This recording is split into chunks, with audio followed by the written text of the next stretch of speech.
சென்னை தமிழிசை சங்கத்தின் ஆதரவில் நடைபெறும் பேரறிஞர் தர்மபுரம் திரு சாமிநாதன் ஐயா அவர்கள் பங்கேற்கும் திருமுறை இசை தொடர் நிகழ்ச்சிக்கு வருகை தந்திருக்கும் அனைவருக்கும் சங்கத்தின் சார்பாக வணக்கத்தையும் நன்றியையும் தெரிவித்துக் கொள்கிறோம். இன்றைய நிகழ்ச்சியினை அய்யனாவரம் தட்சிணாமூர்த்தி அவர்கள் சிவனடியார் பழக்கேற்றி வைத்து சிறப்பிப்பார்கள்.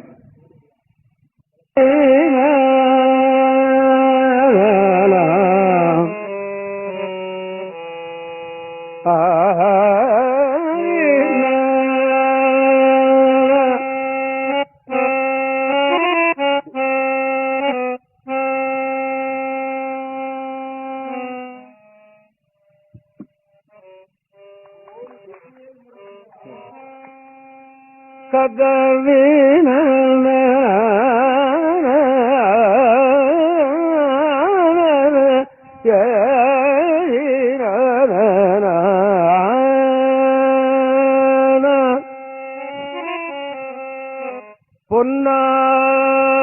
பொன்னார்மேனியனே புலித்தோலை அரைக்கதைத்து ஹரிக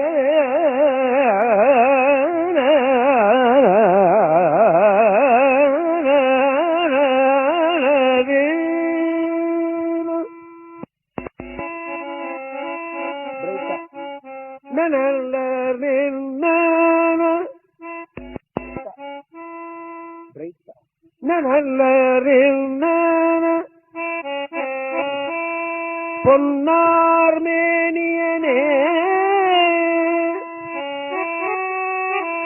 புலித்தோலை அரைக்கு அசைத்து மின்னார் செஞ்சடை மேல் மிளிர் கொன்றை அணிந்தவனே கொன்றை அணிந்தவனே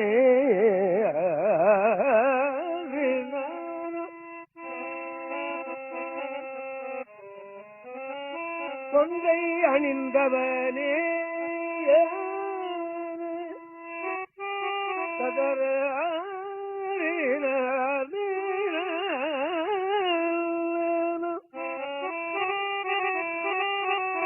கொன்றை அணிந்தவனே மன்னே மாமணியே மழபாடியுள் மாணிக்கமே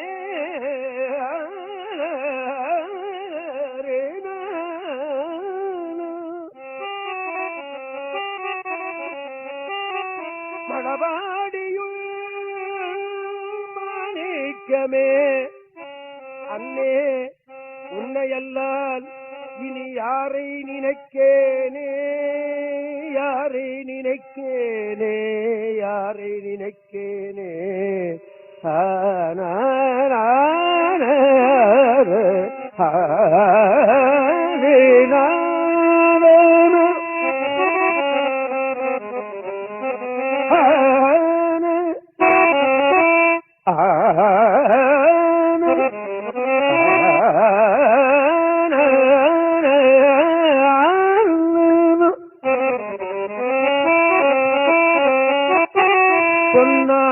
பொன்னார்மேனியனே புலித்தோலை அரைக்கதை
சுந்தரமூர்த்தி சுவாமிகள்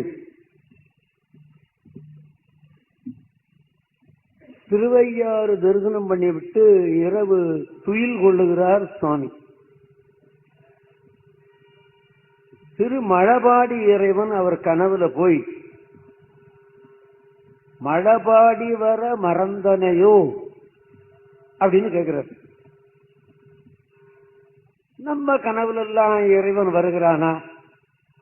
எங்கேயாவது போறாப்புல, யாராவது உதைக்கிறாப்புல, யாராவது அடிக்கிறாப்புல, இப்படித்தான் நமக்கு கனவு வருது. அவர் கனவுல இறைவன் போய் மழபாடி வர மறந்தனையோன்னு கேட்டான். உடனே எந்திரிச்சு உட்கார்ந்து இந்த பாட்டை பாடுறார். பொன்னார் மேனியனே புலித்தோலை அரைக்கசித்து மின்னார் செஞ்சடை மேல் மிடிர் கொன்றை அணிந்தவனே மன்னே மாமணியே மழபாடியுள் மாணிக்கமே அன்னே உன்னை அல்லால் யாரை நினைக்கேனே. என்னை மறந்தனையான்னு அவன் கேட்டுவிட்டான். உன்னைய தவிர நான் வேற யாரை நினைக்கிறேன்? மழபாடியுள் மாணிக்கமே அன்னே உன்னை அல்லால் இனி யாரை நினைக்கேனே. நான் யாரை நினைக்க போறேன்? இந்த தேவாரம் நிச்சயமா தமிழ்நாட்டில் இருந்த அப்ப இருந்த தமிழர்களுக்கு தெரியும். இன்னொரு சொல்லட்டுமா? அப்ப இருந்த தமிழர்களுக்கு இந்த பாட்டு கொஞ்சம் தெரியும்.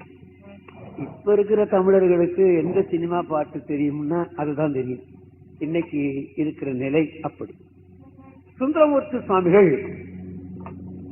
திருக்கோலக்காவுக்கு போனார்.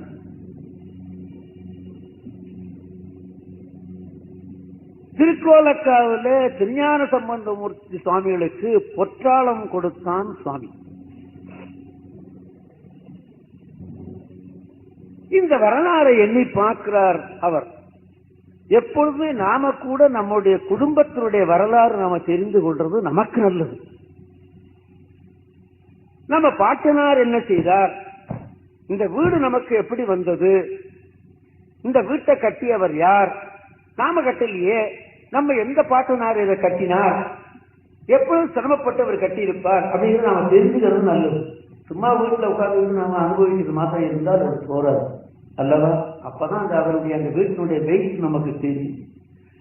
அந்த மாதிரி இவர் என்ன நினைக்கிறார், திருக்கோலக்காவில ஆண்டவன் திருஞான சம்பந்தருக்கு பொற்றாளம் கொடுத்தானே அப்படின்னு என்ற பொற்றாளம் கொடுத்தானே நினைக்கிறார். ஐயா, ஒரு பொற்றாளம் என்ன விலை இருக்கும்? ஆண்டவன் கொடுத்த பிரசாதத்திற்கு மதிப்பு கிடையாது. திருக்கோயிலில் ஒன்று விபூதி கொடுக்கறாங்க, அதுக்கு மதிப்பா உண்டு? கிடையாது. அதுக்கு மதிப்பே கிடையாது. ஆமா, அதை வாங்கி நம்ம கண்ணில் ஒத்திக்கிட்டு அப்புறம் திருநீரை வாயிலையும் போட்டுக்கிறோம், தலையிலையும் போட்டுக்கிறோம், நெத்திலையும் வைக்கிறோம். சில பேர் கீழே போடுறான், மகாபாவம். விபூதியை கீழே போட்டான்னா மகாபாவம். ஆமா, அதுக்கு இவன் வாங்காமே இருக்கலாம் இல்லையா? ஆமா, விபூதி கீழே நம்ம போடவே கூடாது. ஒரு துகள் விபூதி கீழே செஞ்சினால் எத்தனையோ காலத்துக்கு நரகத்தில் இருக்கணும் அப்படின்னு இருக்கு. விபூதி எல்லாம் அப்படி காணப்படுகிறது. ஆமா, அந்த கீழே இவன் போடுறான்னு சொன்னா அந்த விபூதியை வாங்காம இருக்கலாம். ஐயா, கோயில்ல ஒரு பிடி சக்கரை பொங்கல் கொடுக்குறான்னு வச்சுக்கோ, 2 எடுத்து வாயில போட்டு பாக்கியெல்லாம் கீழே போடுவானா என்ன? நல்லா இருக்கு. அதை இவன் சாப்பிட்டுட்டு மறுபடியும் ஒரு தடவை கையை நீட்டுவான். எடுத்து போனா குழந்தைகள் சாப்பிடுவோம், வீட்டுக்காரி சாப்பிடுவா அப்படின்னு வாங்கி விடுவோம் இல்லையா? அப்ப விபூதியை விட இந்த சக்கரை பொங்கலை விட இந்த விபூதி ரொம்ப மட்டமா போயிடுது இல்லையா? ஆமா, நிச்சயமா அந்த விபூதி அத்தனை நீ பூசிக்கிறதா இருந்தால் வாங்கு, இல்ல நீ வாங்காமே வந்து விடு. நீ வாங்காததுனால அந்த விபூதிக்கு ஒன்றும் குறைவில்லை. ஆமா, ஆக திருக்கோலக்காவுக்கு போறார் திருஞான சம்பந்தர். அவர் கை நாள் தாளம் போட்டு பாடினார். ஆண்டவன் பார்த்தான், இந்த தாளம் ஒண்ணு கூட இருந்ததுன்னா ஜில்லு ஜில்லுன்னு கேட்குமே அப்படின்னு ஆண்டவன் எண்ணினான்.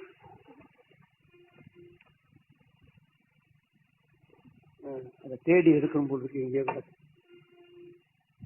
எப்போது எடுத்துட்டு வரவே இன்னைக்கு இங்கே அதை உள்ள வச்சு என்ன பண்றான் சாமி, ஒரு பொன் தாளம் கொடுக்கறான். இப்ப நாங்க வச்சிருக்கிறதெல்லாம் பித்தளையினால பஞ்சலோகத்தினால தாளம். ஆண்டவன் இவருக்கு என்ன பண்ண, ஒரு பொற்றாளம் கொடுத்தான். பொற்றாளம் கொடுத்தவனதான் ஒரு அற்புதமான திருப்பதியும் அவர் பாடினார் என்பது வரலாறு.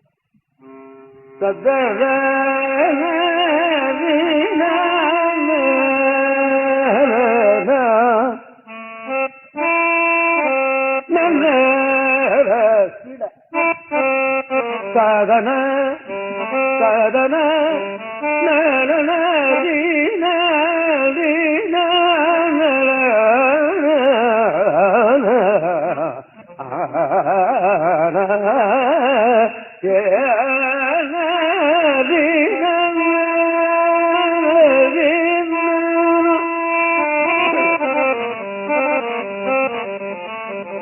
மடையில் வாழை பாய மாதரார் குடையும் பொய்கை கோலக்காவுளான்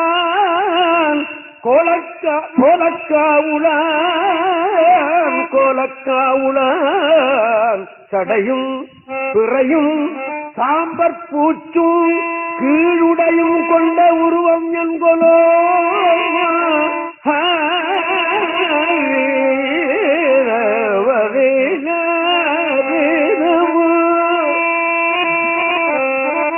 இந்த பதியம் பூரா நாம படிச்சு பார்த்தோம்னா திருஞான சம்பந்தர் தேவாரம் இது. அவரு பொற்றாளம் கொடுத்திருக்கிறான் சுவாமி.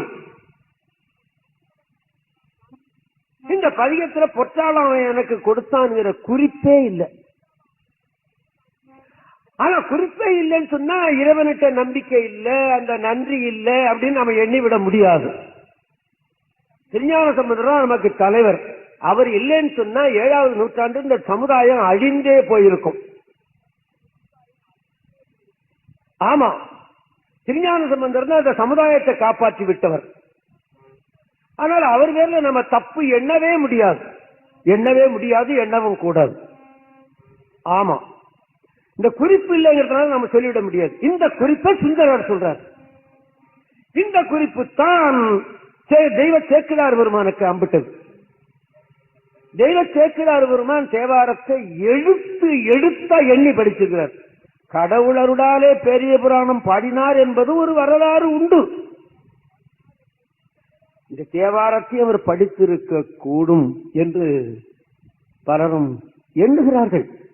இதை எண்ணி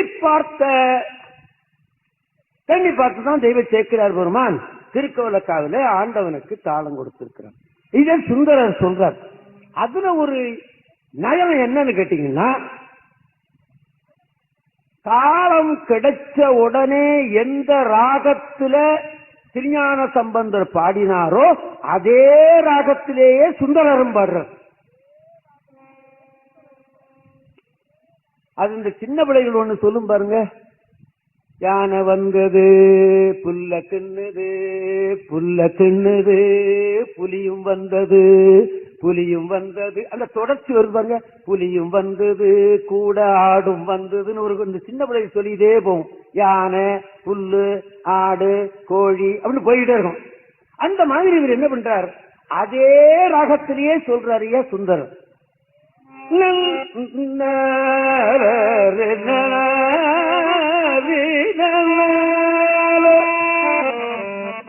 நாளும் இன்னிசையால் தமிழ் பரப்பும் ஞான சம்பந்தனுக்கு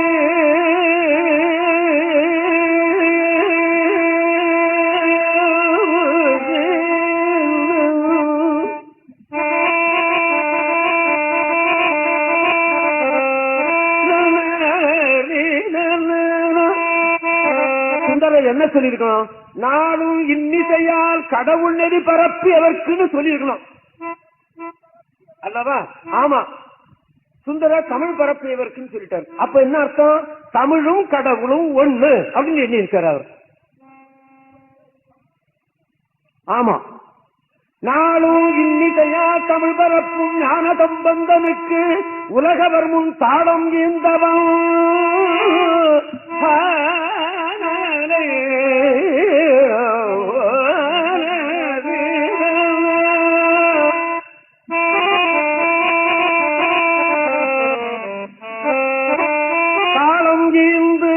அவன் பாட பாடலுக்கு இறங்கும் தன்மையாளனை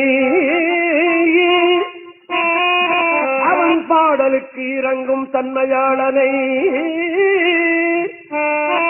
என் மனக்கருத்தை ஆளும் பூதங்கள் பாட நின்றாடும் அங்கணம் தன்னை எங்கணமிரஞ்சும் கோழிலி பெரும் கோயிலுள்ளானை கோலக்காலில் கண்டு கொண்டேனே.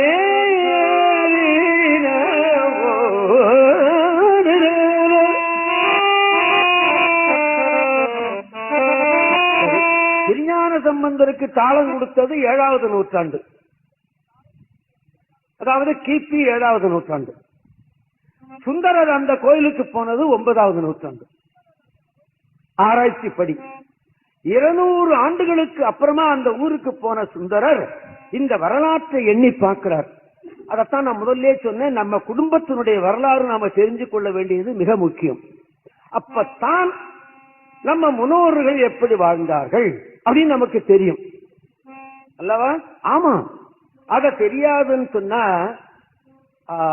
அதை நாம ஏற்றுக்கொள்வதற்கு இல்லை, நிச்சயமாக இல்லையா? இதை நினைக்கிறார் சுவாமி. இவருக்கு தெரிந்ததோ அல்லது கடவுளும் உணர்த்தினானோ அதை நாம சொல்லுவதற்கில்லை. கடவுளும் உணர்த்தி இருக்கலாம், ஜனங்களும் சொல்லி இருக்கலாம் அல்லவா? ஆமா, தெய்வம் மனுஷ ரூபேண அப்படின்னு வடமொழியில ஒரு சொல்லுவார்கள். அப்ப மனுஷன் சொல்லியிருந்தாலும் கடவுள் சொன்னது போல என்று நாம எண்ணிக்கொள்ளுவோம். இதத்தான் எண்ணுகிறார் சுவாமி. அன்னைக்கு அவனுக்கு தாளம் கொடுத்தாயே நீ என்று புகழ்ந்து பாடுகிறார் சுவாமி. நாளும் இன்னிசையால் தமிழ் பரப்பும் அல்லது சிவநெறி பரப்பும்.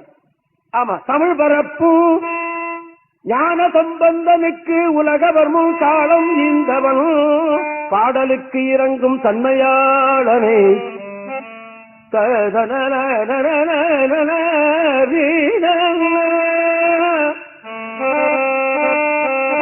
எந்த கடவுளும் பாட்டத்தான் விரும்புறான் இல்லீங்களா?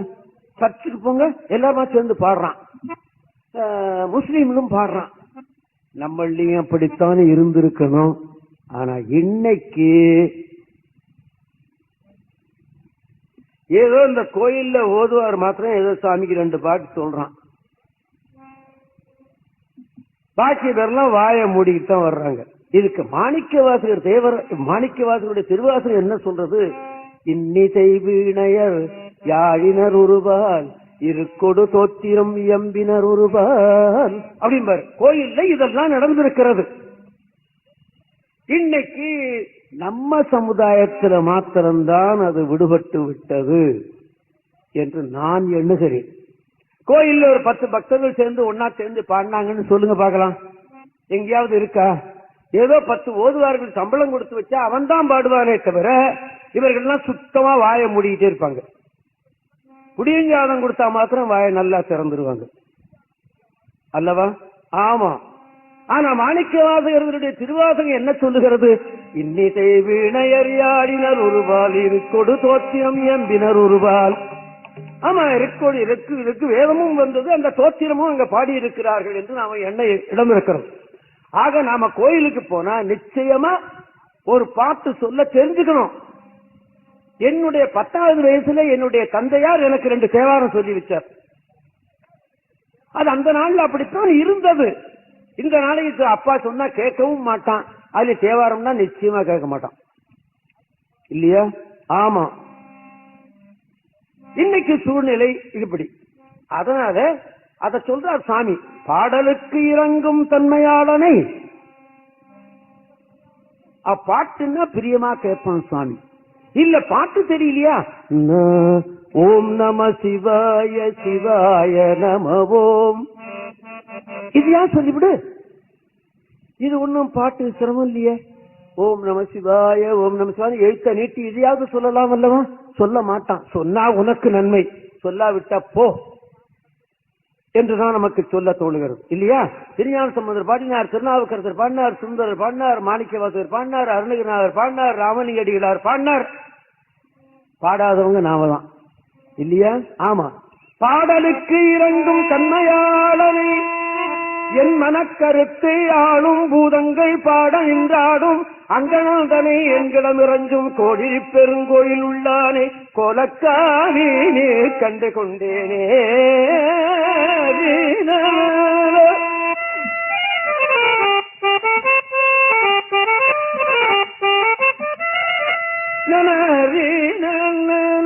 கோலக்கான்னா என்ன அர்த்தம்?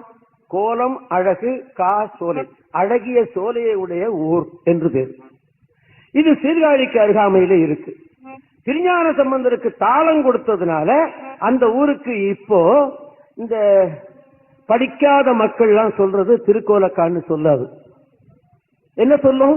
திருத்தாளமுடையார் கோயில்னு தான் சொல்லும்.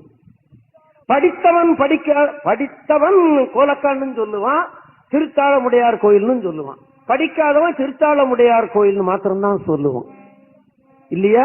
ஆமா. என்ன காரணம்? திருஞான சம்பந்தருக்கு தாளம் கொடுத்ததுனால அந்த ஊருக்கு திருத்தாளமுடையார்னு கோயில் பேர். சுவாமிக்கு என்ன பேர்? தாளபுரீஸ்வரர். தாளம் கொடுத்ததுனால தாளபுரீஸ்வரர்னு பேர். திருஞான சம்பந்தருக்கு தாளம் கொடுத்ததுனால தான் சுவாமிக்கு தாளபுரீஸ்வரர் பேர் வந்தது இல்லையா? அப்ப திருஞான சம்பந்தர் இருந்தது 7வது நூற்றாண்டு தானே. அதுக்கு முந்தி சுவாமிக்கு என்ன பேர் இருந்தது? நான் அந்த ஊருக்கு பாட போனேன். பரம்பரையா அந்த கோயிலுக்கு திருப்பூசை செய்கிற ஒரு குருக்கள் ஒருத்தர், அவர் இப்போ சீர்காழியில் இருக்கார். இப்போ இங்க வந்து தாம்பரத்துல இருந்துகிட்டு இருந்தாங்க, நல்ல சிவபூசை செய்கிறவங்க. அவர் பார்த்தாலே, குருக்கள்னு பார்த்தாலே நம்ம கீழே விழுந்து கும்பிடணும் போல தோணும். சில பேரை ஏண்டா கும்பிடணும்னு தோணும், அது அப்புறமா பார்த்துக்கோ. இவரை பார்த்தாலே கும்பிடணும்னு தோணும். அப்படி இருப்பார் அவர். அவரை கேட்டேன், ஐயா திருக்கோலக்காவில இருக்கிற ஈசனுக்கு திருத்தாளமுடைய தாளபுரீஸ்வரர்னு பேர் வந்தது, திருஞான சம்பந்தருக்கு தாளம் கொடுத்ததுனால தானே பேர் வந்தது, அதற்கு முன்ன என்ன பேருங்க? அப்படியே அவருக்கு தூக்கி வாரி போட்டுருது. இப்படி ஒரு கேள்வியை நான் கேட்பேன்னு அவருக்கு தெரியாது. தம்பி கேட்டுவிட்ட, இவ்வளவு நாளா நான் பூசை பண்றேன் சாமியை, எனக்கு அந்த எண்ணம் வல்லியே அப்படின்னு. எதற்கும் இருக்கட்டும், என்னுடைய வீட்டுல ஏட்டுச்சுவடிகள் இருக்கிறது, நான் பார்த்து சொல்லிவிடுறேன்னு சொல்லிட்டார். அப்புறம் ஒரு தடவை நான் அவரை சந்திச்ச போது அவர் சொன்னார், கொன்றை நயந்தவன் என்று அவனுக்கு பேர் இருக்கிறதுன்னு சொல்லிட்டார். ஆமா. ஆக திருஞான சம்பந்தருடைய தேவாரம் ஈசனுடைய பேரே மாத்துச்சு, ஊருடைய பேரையும் மாற்றி விட்டது. நம்ம தலையெழுத்த பார்த்தாதான் என்ன இல்லையா? திருஞான சம்பந்தருடைய தேவாரத்துக்கு அவ்வளவு வலிமை என்று நாங்க உணர்ந்துக்கணும். இதை உணர்ந்த சுந்தரமூர்த்தி சுவாமிகள் தான் நாடும் இன்னிசையால் தமிழ் பரப்பும் ஞான சம்பந்தனுக்கு உலக வருமும் தாளம் ஈந்தவன் அவன் பாடலுக்கு இறங்கும் தன்மையாளனை என் மனக்கருத்தை ஆளும் பூதங்கள் பாட நின்றாடும் அங்கணன் தன்னை எண்கணம் இறஞ்சும் கோழி பெரும் கோயில் உள்ளானே கோலக்காவில் கண்டுகொண்டேனே என்று பாடிவிட்டு, இப்போ இதுதான் இந்த மைக்கு தான் திருக்கோலக்கா, இந்த மைக்கு தான் சீர்காழி. இந்தாண்ட ஒரு மைக் இருந்தா அதுதான் திரு குருகாவூர் வெள்ளடை அப்படின்னு ஒரு ஊர் அப்படின்னு வச்சுக்கோங்க. ஒரு மைக் இல்ல, திருக்கோலக்கா, சீர்காழி, திரு குருகாவூர் வெள்ளடை. இங்க திருக்கோலக்காவில் இருக்கிற சுந்தரமூர்த்தி சுவாமிகள் இந்த குருகாவூர் வெள்ளடைக்கு போக நினைத்தார். தெய்வ சேக்கிழார் பெருமான் எந்த நேரத்துல சுந்தரர் இந்த ஊருக்கு வர நினைத்தார் அப்படின்னு எழுதுறார். பகல் வேளையில எந்த வேளை? காலையில 8 மணியா இல்ல 7 மணியா 9 மணியா 10 மணியா அப்படின்னு சொல்லும் போது என்ன எழுதுறார்? உச்சி போல் தண்ணீரல் தன்னை சேர்கிற வேளை. இந்த வேளையில் அவர் இந்த திருக்குறுகாவூருக்கு போக நினைக்கிறார் சுந்தரமூர்த்தி சுவாமிகள். ஆமா, பெரிய புராணம் காட்டுகிறது. அப்படி இப்படி வந்தவர் சீர்காழி திருஞான சம்பந்த திரு அவதார தலம். அதை காலால மிதிக்க அவர் எண்ணம் இல்லை. இப்ப நாம சீர்காழிக்கு போறோம், இறங்கின உடனே பஸ் ஸ்டாண்டுல நம்ம ஒண்ணுக்கு போறோம் எல்லாம் பண்றோம், எச்சி துப்புறோம் எல்லாம் பண்றோம் இல்லையா? ஆமா. ஆனா சுந்தரமூர்த்தி சுவாமிகள் என்ன நினைக்கிறார், அது திவ்யமான பதி, அது தெய்வ பதி, தெய்வ குழந்தை பிறந்த ஊர், அதை நாம மெரிக்க கூடாதுன்னு நினைக்கிறார். மெரிக்க கூடாதுன்னு நினைச்சு என்ன பண்றார், இந்த திருக்கோலக்காவிலிருந்து இந்த ஊரை சுத்திக்கிட்டு இந்த குருகா ஊர்வலடைக்கு வர நினைக்கிறார். அப்ப சுந்தரமூர்த்தி சுவாமிகள் திருஞான சம்பந்தர்கிட்ட எவ்வளவு மதிப்பு வைத்திருக்கிறார். இப்ப நாம சர்வசாதாரண திருஞான சம்பந்தர் விவகாரம் அப்படின்னு சொல்லிட்டு இப்ப சர்வசாதாரணமாக சொல்லுகிறோமே, சுந்தரமூர்த்தி சுவாமிகள் என்ன சொல்றார், சுந்தரமூர்த்தி சுவாமிகள் சிவனே தான் சுந்தரமூர்த்தி சுவாமிகளா வந்தான் என்பது வரலாறு நான் உங்களுக்கு முன்னையே நினைவூட்டி இருக்கேன். சிவனே சுந்தரமூர்த்தி சுவாமிகள், ஆமா அல்லவா, சிவன் வடிவ சிவனே சுந்தரமூர்த்தி சுவாமிகளா வந்து பிறந்தான்னு சொன்னா அவர் திருஞான சம்பந்தருக்கு மதிப்பு கொடுத்தாருன்னா என்ன அர்த்தம், கடவுளே கொடுத்தான்னு அர்த்தம் அல்லவா. ஆமா, ஆக இந்த சீர்காழிய எல்லை பகுதியில சுத்திட்டு வர்றார். சீர்காழியில் இருக்கிற கடவுள் நினைத்தான், திருஞான சம்பந்தர் பிறந்த ஊரு நல்லவா, மெரிக்காமல் அப்படி சுத்திக்கிட்டு வர்றான், நம்மளை பார்க்கணும்னு கூட அவனுக்கு நினைப்பு இல்லையே. திருஞான சம்பந்தர் ஒரு அடியார், தாம ஒரு கடவுள், நம்மளை பார்க்கணும் கூட அவனுக்கு நினைப்பு இல்லையே அப்படின்னு நினைச்சு என்ன பண்றார், எல்லைப்புறத்துல காட்சி கொடுக்கிறார் சிவன். திருஞான சுந்தரரை தேடி ஓடுறான் கடவுள். இது எங்க போய் சொல்றது, பாடுறவன்லாம் கடவுளை தேடி ஓடுனா சுந்தரமூர்த்தி சுவாமியை தேடி ஓடுறான் கடவுள். ஆமா, அவர் வரலாறு அப்படித்தான் சொல்லுகிறது. அங்க போய் காட்சி கொடுக்கிறார். அப்ப சொல்றார் சுவாமி,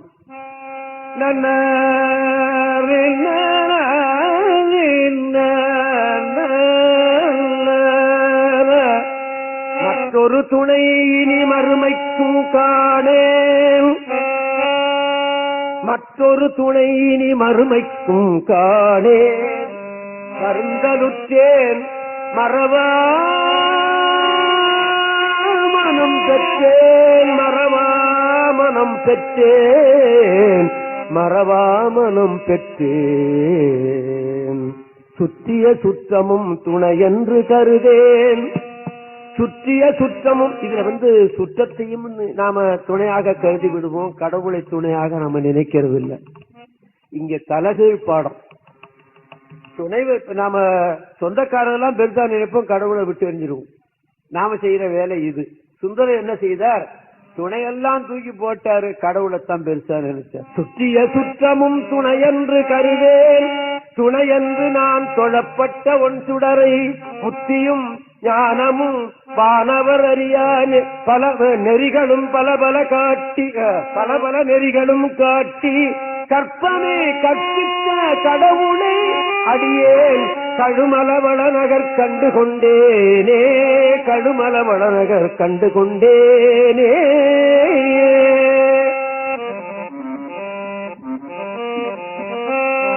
அதர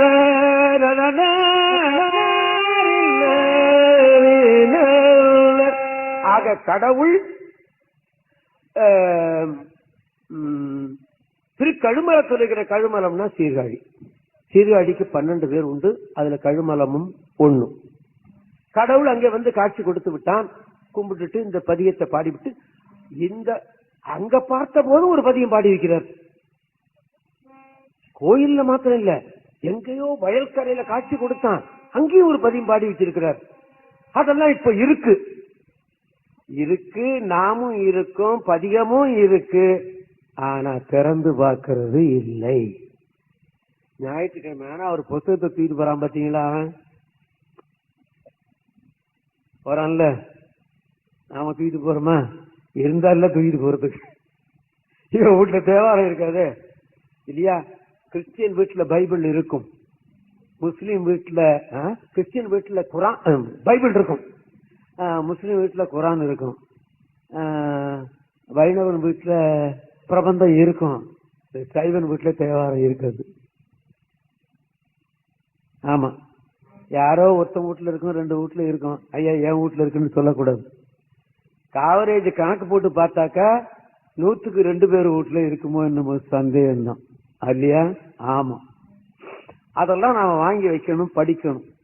நம்மளுக்கு அதுதான் உயிர் நூல். நமக்கு அதுதான் உயிர் நூல். அந்த பதிகம் இருக்கிறது இல்லையா? சரி, சுவாமி தரிசனம் பண்ணிட்டாரு. இந்த குருகாவூர் வெள்ளடிக்கல்ல அவர் போகணும். குருகாவூர் வெள்ளடிக்கல்ல போகணும். இந்த பகல் வேலையில தன்னிடல் தன்னை சேர்ற வேலையில போனார் என்று தெய்வ சேக்கிழார் பெருமான் எழுதுகிறார். இவர் என்ன பண்ணாரு? அதோட மாத்திரம் இல்ல, இந்த அவங்க எல்லாம் செருப்பா போட்டிருக்காங்க, பேட்டா ஷூவா போட்டு போறாங்க கிடையாது, நடந்து போகிறார். இந்த வெயில்ல கால் சுடும். இதுல அவர் அந்த குருகாவூர் வெள்ளடியை தரிசனம் பண்றதுக்கு போறார். போறவர் என்ன சொல்லி கொண்டு போனாராம் தெரியுமா? சுந்தரமூர்த்தி சுவாமிகள் அந்த வெயில்ல நடந்து ஓடுகிறாரு. என்ன சொல்லிட்டு போனார்? என்ன சொல்லிட்டு போனார்? அப்ப நாம வெயில்ல நடந்து போனா என்ன சொல்லுவோம்?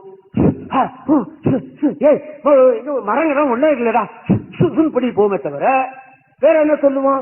சிவாய நம சிவாய நம சிவாய நம சிவாய நம சிவாய நமன்னு சொல்லிட்டு ஓடினாராம்.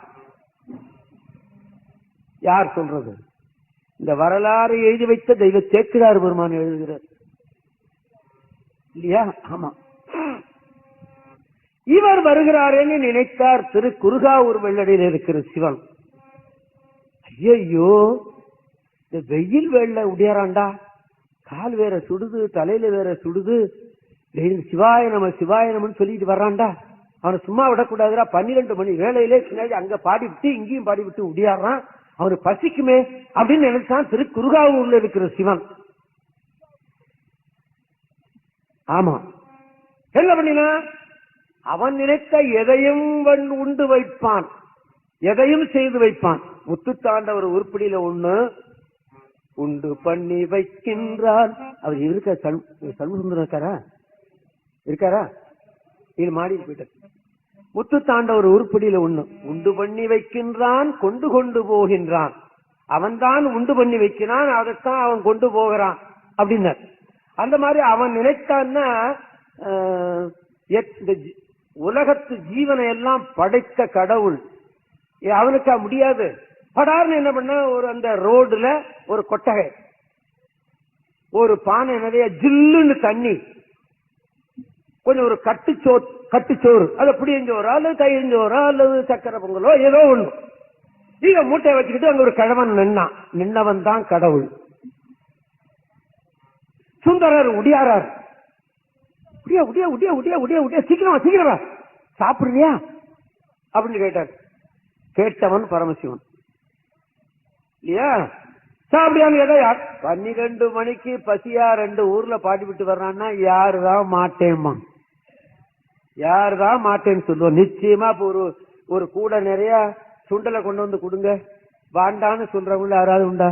நண்பர் ராமையாம கொண்டு ஒரு பிடி வாங்கி விடுவார் நிச்சயம். ஆமா, இவன் என்ன பண்ணினா?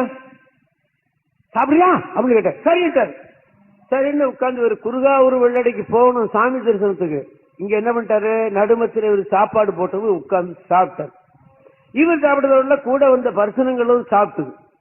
இந்த உண்ட களைப்பு தொண்டருக்கு உண்டும்னு சொல்லிட்டு இவர் என்ன பண்ணினார்? திருக்குருகாவூருக்கு போறத லேசா மறந்தாரோ என்னமோ, அப்படி துண்டை விரிச்சு போட்டு படுத்து தூங்கிட்டார். யாரு? சுந்தரமூர்த்தி சுவாமிகள். இறைவன் பார்த்தான், தெய்வம் பசியா உடியாடுறானேன்னு கொஞ்சம் சோறு கொடுத்தோம், சாப்பிட்டான். நேர குருகாவூரி போன படுத்து தூங்குறான். நம்ம வேலை முடிஞ்சதுடா போடான்னு சொல்லிவிட்டு மிச்சம் இருக்கிற சோறு, இந்த தண்ணி, இந்த கொட்டா எல்லாத்தையும் எடுத்து விட்டான் ஜவாரி. முடிச்சுக்கிட்டு பார்த்தாரு, வெயில் சுடுது, வந்த கிழவனை காணும், மிச்சம் இருந்த சோறை காணும், எங்கடா அது காணும். இறைவா, எனக்காக சோறு தூக்கிட்டு வந்தியா கேக்குறது. பாடுவார் பசி தீர்ப்பாய். உடனே ஒரு பதியம் மூச்சு விட்டா பாடியிருக்கிறார்கள். சுந்தரருடைய தேவாரம் 1,60,60,000 பாட்டு பாடினார் என்று வரலாறு. இன்னைக்கு எவ்வளவு இருக்கு? 1200 பாட்டு தான் இருக்கு. இதை பார்க்கறதுக்கே நமக்கு யோகியதை இல்லை. 1,60,60,000 பாட்டை எங்க திரும்பி பார்க்கறது இல்லையா? இந்த 600 பாட்டைத்தான், இந்த 1200 பாட்டைத்தான் நம்பி இருக்கிறது இந்த தமிழிசை சங்கம் இல்லையா? ஆமா, அதை பார்க்கறதுக்கே நமக்கு யோகியதை இல்லை. அழகான தேவாரம். இனிக்க இனிக்க இருக்கும் இந்த தேவாரம்.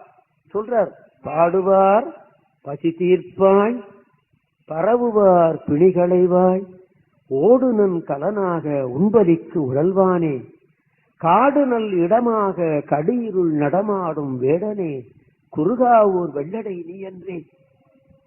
அந்த ஊரு போவாத்திங்கே இங்கேயே பாடிவிடுறார்.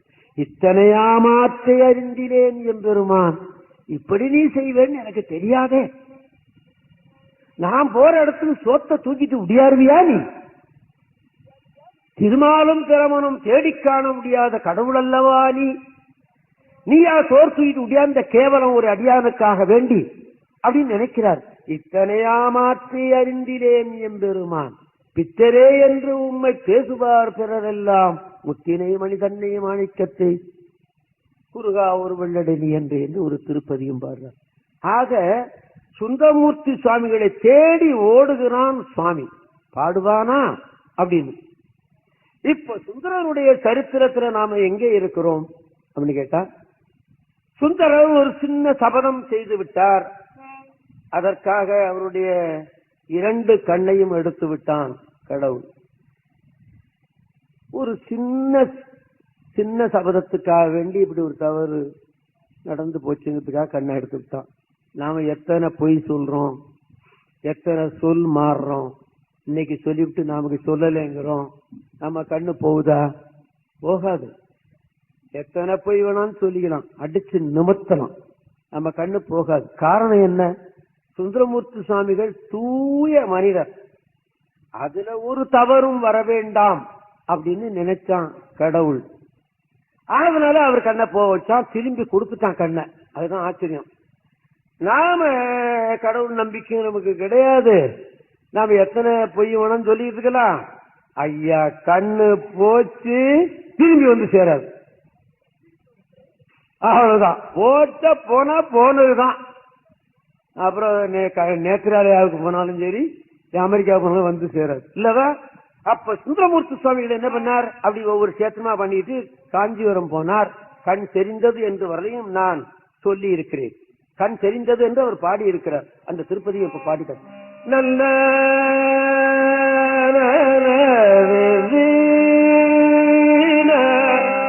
ஆலந்தான் முகந்து அமுது செய்தாரே,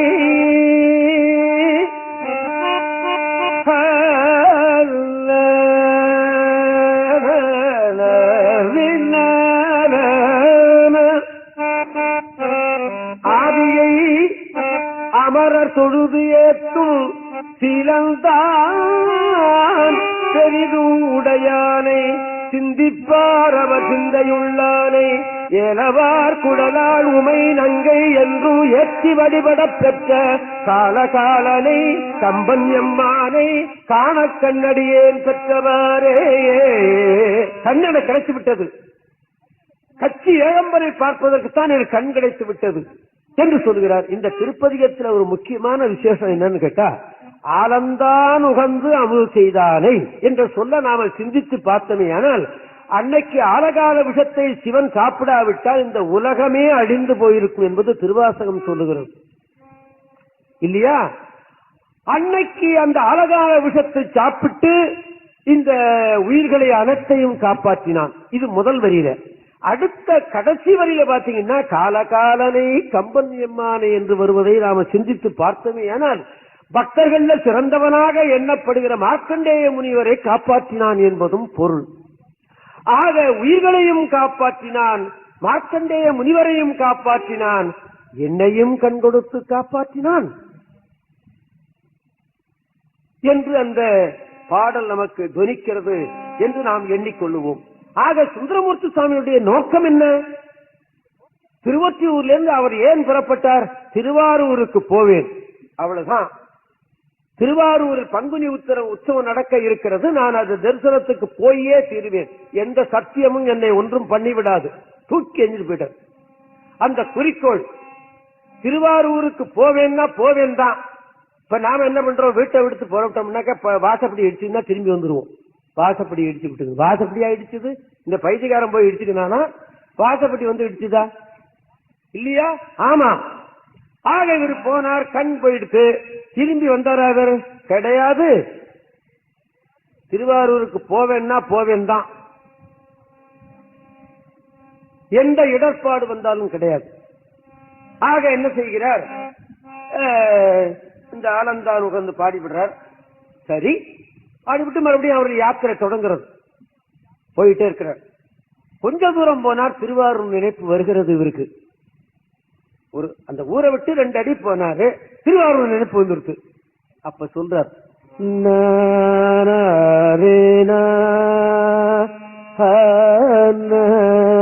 அந்தியும் நண்பகலும் 5 பதம் சொல்லி, அந்தியும் நண்பகலும் 5 பதம் சொல்லி, அந்தியும் நண்பகலும் 5 பதம் சொல்லி, முந்தியேடும் படைய வல்வீரை மூடாவும், அந்தியும் நண்பகலும் 5 பதம் சொல்லி, முந்தி எழும் படைய வல்வீரை மூடாவும், சிந்தை பராமரியா தெரிவியாரூர் புக்கெந்தை தீராரே என்று கொள்கை சுவர், சிந்தை பராமரியா தெரிவியாரூர் புக்கெந்தை தீராரே என்று கொள்கை சுவரே, என்று கொள்கை சுவரே. இப்படி என்ன சொல்றாரு இந்த பதிகத்துல, நான் என்னைக்கு திருவாரூருக்கு போய் சேருவேன்? நடந்து நடந்து போற. இப்ப நாம என்ன பண்ணலாம், பஸ்ல ஏறினா ஒரு நாள்ல போய் சேர்ந்துடலாம், சொந்தக்காரர் இருந்தா 5-6 மணி நேரத்துல போய் சேர்ந்துடலாம். அவர் நடந்து நடந்து நடந்து தானே போனார்கள். என்னைக்கு நான் திருவாரூருக்கு போய் சேருவேன் என்று சொல்றது மாத்திரம் இல்லாமல் இன்னொரு நீதியும் சொல்லுகிறார் அவர். அந்தியும் நண்பகலும் 5 பதம் சொல்லி, முந்தி எழும்படைய வல்வினை மூடாமுன் அப்படின்னு என்ன அர்த்தம் அப்படின்னு கேட்டா, அந்தியிலேயும் சந்தியிலேயும் எப்பொழுதும் 5 பதத்தை சொல்லிக் கொண்டிருக்கணும் என்பது இல்லையா? ஆமா, இந்த 5 பதம் என்பதுதான் 5 எழுத்து நமச்சிவாய மந்திரம். இந்த நமச்சிவாய மந்திரம் தான் நமக்கு கடைசி வரைக்கும் துணை இருப்பது. கல்வியோ செல்வமோ இல்லமோ எதுவும் கூட வந்து சேராது. பின்ன எந்த வரும் சேரும், இந்த புண்ணியம் தான் வந்து சேரும் இல்லையா? ஆமா, அதனால்தான் சைவனாக பிறந்த ஒருவன் ஒரு நாளைக்கு 1008 தடவை நமச்சிவாய மந்திரத்தை சொல்ல வேண்டும் என்பது நியதி. அந்த அது என்னது, கிறிஸ்டியன்ல ஞானஸ்நானம்னு ஒண்ணு பண்ணி வைக்கிறான். அது செய்துக்காகவே இல்லை, அது செய்துக்காகவே கிடையாதுன்னு சொல்றாங்க. நம்மள உபதேசம் கேட்டுக்காதவன் 100க்கு 100 பேர். அவன் 5 எழுத்த சொல்றதே கிடையாது, 5 எழுத்துக்கு அவருக்கு சம்பந்தமே கிடையாது. அப்படித்தான் இருக்கிறான். நீங்க நினைக்கப்படாது, என் மேல வருத்தப்படக்கூடாது, என்னடா சதாவன் திட்டிக்கிட்டே இருக்கானே அப்படின்னு. அப்படி இருப்பது நம்ம உயிருக்கு நல்லது அல்லவா, உடம்புக்கு நல்லது. நம்ம செய்துகிட்டு இருக்கிறோம், அது தவறாம செய்யறோம். இட்லி சாப்பிடுறோம், பகோடா சாப்பிடுறோம், பூரி சாப்பிடுறோம், பொட்டோட்டா சாப்பிடுறோம், காபி சாப்பிடுறோம், பால் சாப்பிடுறோம், என்னதே திங்கிறோம். அது போது அது உடம்போட சரி. அது பெரியவர் சொன்னார், மலமாக்கும் சோறு அருந்த வைத்தாய் அப்படின்னார் அல்லவா? ஆமா, அது போயிடுது உடம்போட. உயிருக்கு என்ன செய்யறோம்? உடம்பு வேறு உயிர் வேற அல்லவா? என்னைக்கோ ஒரு நாளைக்கு உடம்பை விட்டு இந்த உயிர் டாட்டா போட்டு போயிடும் அல்லவா? அது போகும்போது எதை எடுத்துட்டு போகும்? இந்த ஊட எடுத்துட்டு போகுமா, இல்ல பொண்டாட்டியை அழைச்சிட்டு போகுமா, இல்ல பிள்ளைய அழைச்சிட்டு போகுமா? அதுக்காக பொண்டாட்டிய பிள்ளைய விட்டுடுன்னு சொல்லலையே, வைத்துக்கொள். அதே சமயத்துல உடம்புக்கும் செய்து கொள், உயிருக்கும் செய்து. உயிருக்கு செய்யறதுதான் பஞ்சாட்சர ஜபம் இல்லையா? திருக்கோயில் தரிசனம், புராணங்கள் படித்தல், நல்ல விஷயங்களை கேட்டல், இதுதான் அந்த உயிருக்கு செய்யறது. ஆமா, சொல்றிய நீ சொல்றிய ஐயா அப்படின்னா என்ன கேக்குறீங்களா? நான் 1008 பஞ்சாட்சரம் சொல்லாத நாளே கிடையாது. அதனாலதான் நம்ம வண்டியே ஓடுது. ஆமா, கல்வினால ஓடுதுன்னு நினைக்காதீங்க. கல்வி எல்லாம் ஒரு பக்கம், ஏதோ ஒரு சைடு தான். இந்த பஞ்சாட்சரம் சொல்றேன், சிவபூசை பண்றேன், திருக்கோயிலுக்கு போறேன், அதில் தான் வண்டியே ஓடின்னு இருக்கு. ஆமா, அந்த மாதிரி நீங்களும் பஞ்சாட்சரம் சொல்லுங்க. உபதேசம் கேட்டுக்கிட்டு சொல்லணும். பஞ்சாட்சரம் சொல்வதற்கு உபதேசம் கேட்டுக்கொள்ளணும் என்பது நியதி. உபதேசம் எங்க கேட்டுக்கிறது? மடாதிபதிகள்கிட்ட கேட்டுக்கலாம். தருமபுரம் மடாதிபதியில கேட்டுக்கிட்டான், திருவாவூர் மடாதிபதி கேட்டுக்கலாம், குன்றக்குடி மடாதிபதி கேட்கலாம், மதுரை மடாதிபதி கேட்கலாம். ஐயா அங்க எல்லாம் போக முடியலன்னா இந்த காஞ்சிபுரத்துல தொண்டமண்டலம் ஆதி இருக்கு, அதுல கேட்டுக்கலாம். அதுவும் முடியலன்னா இந்த கோயில்ல சிவாச்சாரியார்னு இருக்க பாருங்க, அவங்கள கூப்பிட்டு உட்கார வச்சு ஒரு நாளைக்கு பூஜை பண்ண சொல்லி அவங்கள்ட்டையும் கேட்டுக்கலாம். இதுதான் உண்மையான உபதேசம் கேட்டுக்கிறது சொல்றது. அது முடியலன்னா என்ன பண்ணலாம்? ஓம் நம சிவாய, ஓம் நம சிவாய, ஓம் நம சிவாயன்னு சொல்லலாம். அப்படி உபதேசம் கேட்டுக்காமல் சொன்னால் 100 சொன்னா 10 மார்க்குன்னா, உபதேசம் கேட்டு சொன்னா 1000 மார்க் சொன்னா 10 10 கூட்டினா சரியா போடுது. அவ்வளவுதானே, 10 10 கூட்டினா 1000 வந்துட்டு போகுது இல்லையா? ஆமா, அப்படியாவது சொல்லணும். அதத்தான் சாமி சொல்றாரு, அந்தியும் நண்பகலும் 5 பதம் சொல்லி முந்தி எழும் படைய வல்வினை மூடாமுன் அப்படின்னு இந்த நீதியையும் அதோட சேர்த்து சொல்லிவிடுறார் இல்லையா? தேவாரத்துல அப்படித்தான் சொல்லப்படுகிறது. தேவாரம் சிவனை மாத்திரம் வாழ்த்தி விட்டு போகவில்லை, மனிதன் எப்படி நடக்கணுங்கிற நீதியையும் சொல்லப்படுகிறது. ஒண்ணு சொல்லி பார்ப்போமா? திருஞான சம்பந்தமூர்த்தி நாயனார் சொல்றார், நீ நாளும் நன்னெஞ்சே நினை கண்டாய், திருச்சாய்க்காட்டு இறைவர் இருக்கிற நினைவனை நினைத்து விடு. நினைத்து விடுறா. ஆமா, நீ நாளும் நன்னெஞ்சே நினை கண்டாய், ஆறறிவார் சானாலும் வாழ்நாளும். இன்னைக்கு இருக்கிற நாளைக்கு இருக்க போறான்னு உனக்கு எப்படிடா தெரியும்? இவன் சொல்றான், இன்னொரு 10 வருஷத்துக்கு அப்புறமா அந்த அண்டி மாண்டை எழுதி கொடுக்கறான். 10 வருஷம் வரைக்கும் இருக்க போறான்னு இவன் எழுதிடானே தவிர இருப்பான்னு என்ன நிச்சயம்? இத சொல்றார் சாமி. நீ நாளும் நன்னெஞ்சே நினை கண்டாய், ஆறறிவார் சானாலும் வாழ்நாளும். நாளைக்கு இருக்க போறன்னு என்ன நிச்சயம்? சொல்ல முடியாதடா. திருஞான சம்பந்தரே சொல்லிவிட்டாருன்னா அப்புறம் இவன் எந்த மூலை இல்லையா? இப்படி நெடுக நீதி தேவாரத்தில் சொல்லப்படுகிறது. நான் தேவாரத்தில் காணப்படுகிற அறவுரைகள்னு ஒரு கேசட் பண்ணிருக்கேன், 3 கேசட் பண்ணிருக்கேன். அப்படி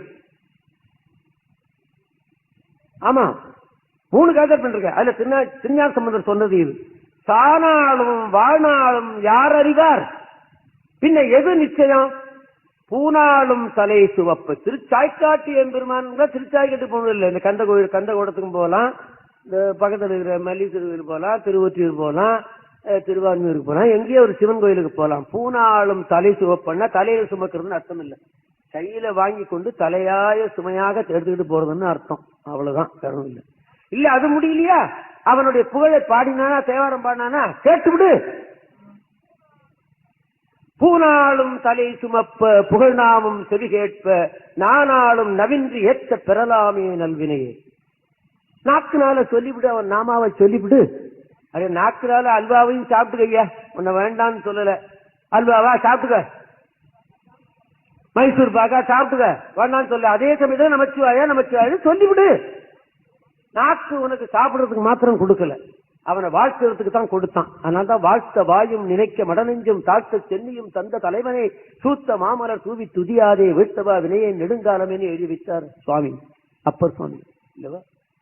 அப்படி என்ன பண்றார்? அந்தியும் நண்பகலும் 5 பதம் சொல்லி முந்தி எழும் பழைய வல்வினை மூடாமுன் சிந்தை பராமரியா தென்திரு ஆரூர் புக்கு எந்தன் மனங்குளிர என்று சொல்லி எய்துவதை என்னைக்கு நான் திருவாரூருக்கு போவேன் அப்படிங்கிறார். கச்சியகம்பத்தை விட்டு போய்கிட்டு இருக்கும்போது பாடிட்டு வர வழிநடையிலையும் பாடி வைத்திருக்கிறார்கள் தமிழ் பாடல. பாடல் இருக்கிறது, பாடல் இருக்கிறது, நாம் தான் படிக்கவில்லை அல்லவா? ஆமா. அந்த மறுபடியும் திரு ஆமாத்தூர்னு ஒரு ஊர், அதாவது விழுப்புரத்துக்கு அண்ணாண்ட இருக்கு திரு ஆமாத்தூர் அப்படின்னு. அந்த ஊர்ல தான் வண்ணச்சரவம் தடமான் சாமிகள் பிறந்த ஊர். ஆயிரக்கணக்கில் பாடி வைத்தவர் வண்ணச்சரவம் தண்டபாணி சுவாமிகள், அவர் பிறந்த ஊர் அது. அந்த ஊருக்கு போறார். அந்த ஊருக்கு போய் என்ன பண்றார்? தேவாரம் பாடுறார். அதுல ஒரு கருத்து சொல்றார்.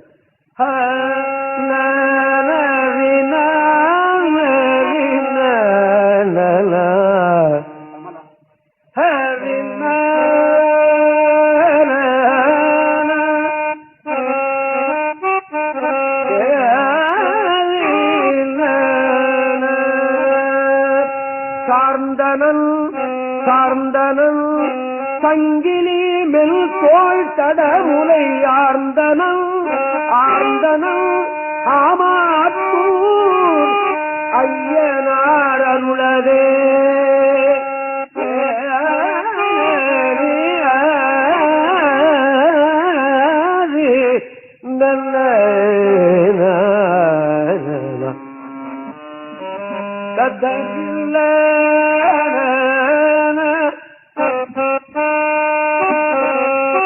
சார்ந்தனல் சார்ந்தனல் சங்கிலி மெல் தோள் தடமுலை ஆர்ந்தனல் ஆர்ந்தனல் ஆமாத்தூர் ஐயனார் அருளதே.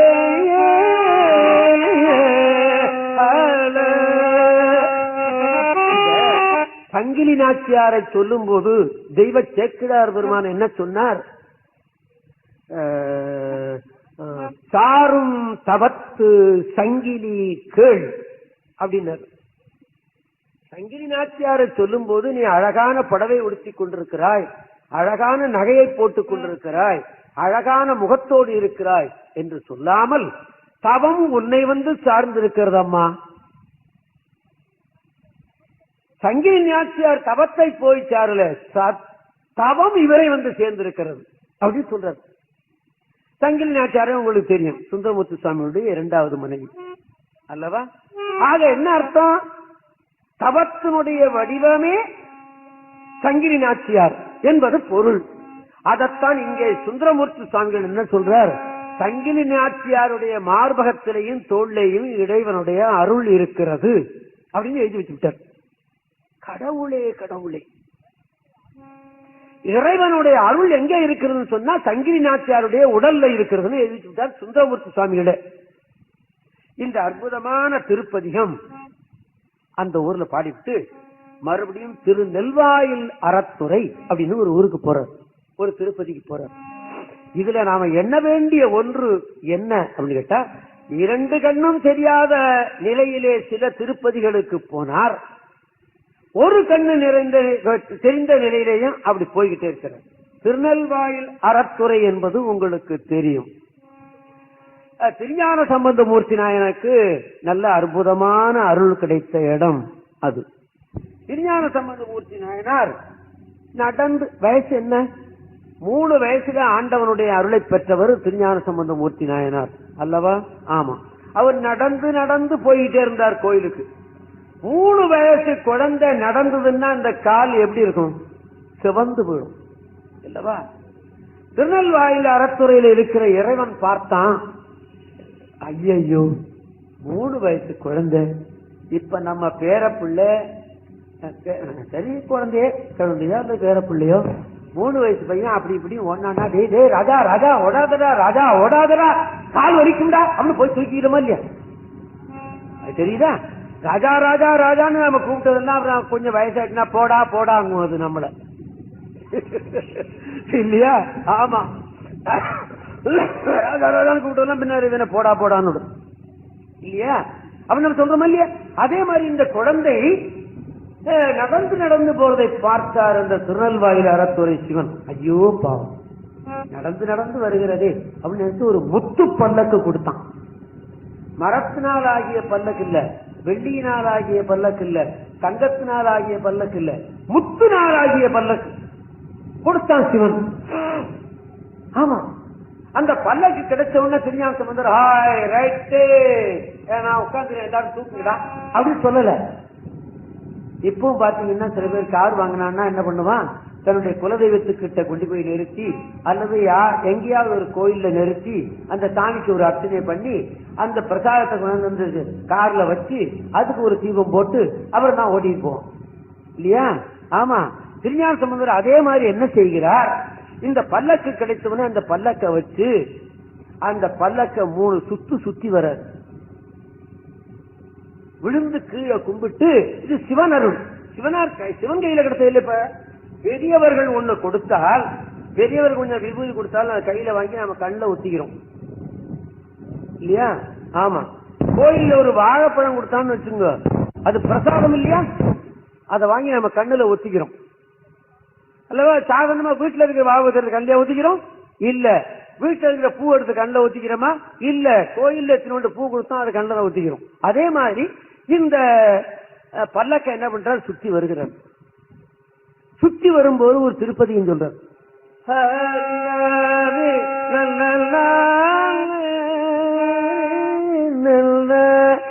எந்தை சீதன் எம்பெருமான் ஏரமர் கடவுள் எந்தை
ஆக அந்த பல்லக்கு அவனுடைய சிவனுடைய அருள் என்று சொல்லித்தான் அதனை விழுந்து கும்பிட்டார் என்பது வரலாறு. அந்த ஊருக்கு போறார் சுந்தரமூர்த்தி சுவாமிகள். இந்த திருநெல்வாயில் அறத்துறைக்கு இப்போ ஒழுந்தியாப்பட்ட என்னோட பேர் இருக்கு. யாருக்கு தெரியும்? ஒருத்தருக்கும் தெரியாதுன்னு நினைக்கிறேன். ஒழுந்தியாப்பட்டம் பாண்டிச்சேரி போற வழியில இருக்கு. ஆமா, அந்த ஊருக்கு போறார். சுந்தரர் என்ன சொல்லுகிறார்? சாமி எனக்கு ஒரு கண்ணு இல்ல சாமி. கேக்குறார் சாமி, ஒரு கண்ணு தான் இங்க காஞ்சிபுரத்துல கிடைச்சு போச்சே. புற்றாடரவும் அறையார்த்த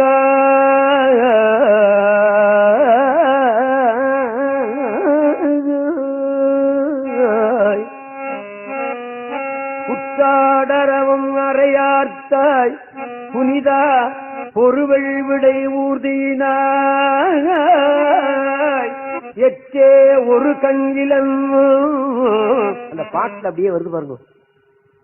அந்த குறை தனக்கு இருக்கிறதுங்கிறத வெளிப்படுத்துறாங்க இல்லையா?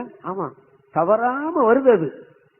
இந்த வரலாறெல்லாம் வச்சுக்கிட்டு தான் தெய்வ சேக்கிரார் பெருமான் இந்த வரலாறு எழுதினார்.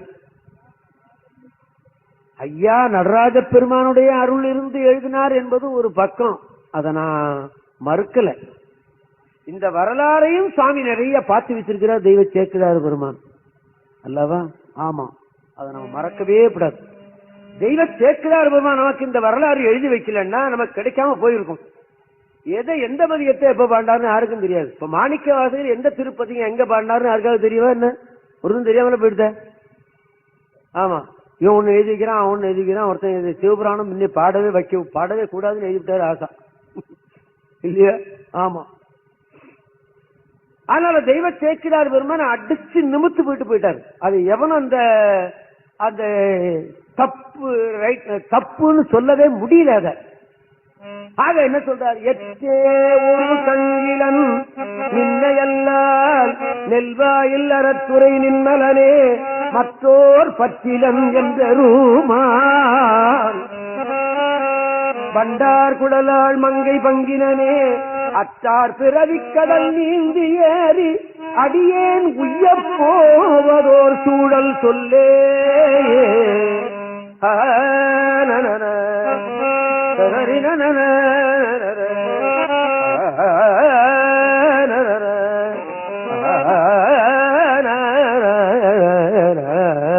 சதரின்